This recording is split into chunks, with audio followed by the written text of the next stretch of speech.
Hello दोस्तों, आपका स्वागत है। अब जिस भी एग्ज़ाम की तैयारी कर रहे हैं उसको क्वालिफ़ाई करने के लिए आज हम कुछ स्टेप्स पे चर्चा करेंगे। इसमें सबसे पहले तो आपको जिस एग्ज़ाम की तैयारी करनी है उसका सबसे पहले सिलेबस देखना है। सिलेबस देखने के बाद आपको पूरा कंप्लीट उस सिलेबस का जितना भी पार्ट है उस सबको पूरा करना है। उसके बाद जो आपके पास नोट्स है उसको कम से कम 5 से 7 बार रिवीजन करना है। उसके बाद उस स्टैंडर्ड बुक को भी पढ़ना है जिसकी ज़रूरत है उस एग्ज़ाम के लिए। साथ ही में आपको उस किताब को और अपने क्लास नोट्स के माध्यम से 5 या 7 बार लगातार रिवीजन करने के बाद एक शॉर्ट नोट्स भी बनानी है। और रिवीजन आपका साइक्लिक होना चाहिए। रिवीजन आपका साइक्लिक नहीं होगा तो फिर आप भूल जाएंगे। जैसे मान लीजिए कि भूगोल में या फिर कोई सब्जेक्ट ले लीजिए, रिवीजन करनी है उस सब्जेक्ट की, तो सबसे पहले आपको साइक्लिक रूप में उसको चलाना है।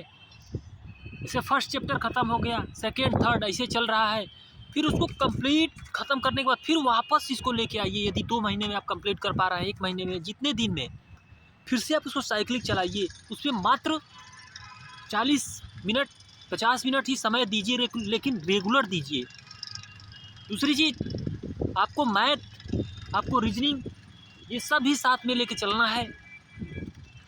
पार्टिकुलर सब्जेक्ट, हर सब्जेक्ट को साइक्लिक ढंग से आप यदि पढ़ते हैं तो आप काफ़ी बेहतर करेंगे किसी भी एग्ज़ाम में। और ये आपको पता होना चाहिए कि हर एग्ज़ाम का डिमांड अलग होता है और सबका सिलेबस भी अलग होता है। इसलिए हमको और आपको उस सिलेबस के अकॉर्डिंग ही मेहनत करनी है जो उस एग्ज़ाम की डिमांड है। हम सबको पूरे फुल एफर्ट के साथ उस एग्ज़ाम को क्वालिफ़ाई करने के लिए मेहनत करनी होगी। इसमें यदि हम थोड़ा भी लापरवाही करते हैं तो हम सिलेक्शन से बाहर हो जाएंगे। और मुझे लगता है कि हम सबको मिलके एक बेहतर रणनीति के साथ एग्ज़ाम की तैयारी करनी चाहिए।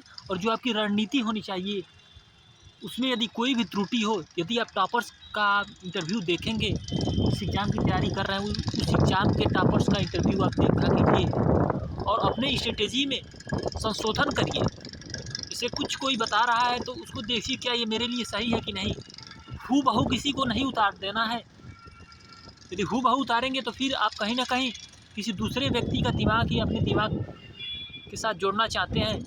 ये सही नहीं है। अपनी स्ट्रेटेजी खुद होनी चाहिए और लगातार स्ट्रेटेजी में संशोधन करिए ताकि आप उस लक्ष्य को प्राप्त कर सके, उसके पास और करीब तक पहुंच सके। इसी तरह आप लगातार प्रयास करते रहेंगे तो काफ़ी अच्छा और बेनिफिट आपको मिलेगा